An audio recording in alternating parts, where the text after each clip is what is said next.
9-cu Muğam Televiziya müsabiqəsinin final yarışmasına daxil olan ikinci qrup ifaçılar müsabiqənin 4-cü həftəsində təsniflər və Əliağa Vahidin qəzəllərinə muğam və təsniflər ifa etdilər. Hər iki yaş qrupundan 11 iştirakçı yarışdı. Xanəndələrdən 3 nəfər yeniyetmə iştirakçı Seygah və Qatar təsnifini, digər 8 gənc ifaçı isə Bayatı Kürd, Seygah, Çahargah, Şikəstəyi Fars təsnifi, Bəstənigar, Dilkeş, Mahur və digər təsnifləri ifa etdilər. İfalar muğamsevərlər və münsiflər heyəti tərəfindən yüksək qiymətləndirildi. Yeniyetmə xanəndələr bu dəfə də hər kəsdə rəğbət doğurdu.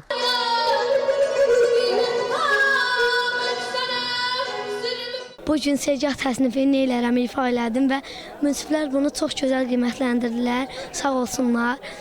Mən buradan bütün müəllimlərimi salamlayıram, hamısının üstümdə böyük əziyyəti var. Mən də bütün iştirakçılara uğurlar arzulayıram. Astara rayon Oktay Kazımov adına Uşaq Musiqi Məktəbindən qatılmışam. İndi oxudum, Bayatı təsnifi oxudum. Münsiflər də yaxşı bal verdi, 63 bal yığdım və hər şey yaxşı olur inşallah. Bugünkü çıxışım da uğurlu oldu. Çox sağ olsunlar münsiflər heyəti. Yaxşı qiymətlə nəticələndi.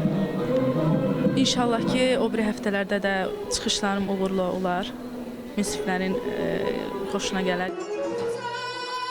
Müsabiqənin 4-cü həftəsində münsiflər heyəti yeniyetmə xanəndələr haqqında ürək dolusu danışdılar. Onların muğama olan sevgi və diqqətini xüsusi vurğuladılar. Uşaqlarımız, məsəl üçün, bax, əvvəl oxunurdu, xalq mahnıları, təsniflər, sonra oxundu, deməli ki, zərbli muğamlar. İndi bu həftədə Əliağa Vahidin qəzəlləri oxunur.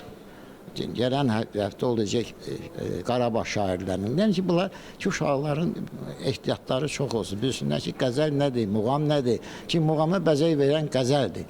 Qəzəlsiz muğam heç vaxt heca vəznində oxunmur. Sözün əsl mənasında bir canlanma var.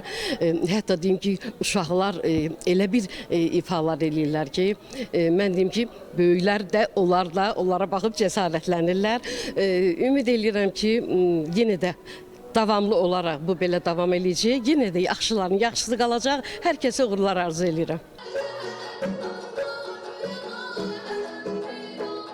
Həftənin 2-ci və 4-cü günləri muğamsevərlərin Azərbaycan televiziyasının və Mədəniyyət kanalının canlı efirində izlədiyi müsabiqənin seçim turunda cümə axşamı ən az xal toplayan daha 2 iştirakçısı müsabiqə ilə vidalaşdı.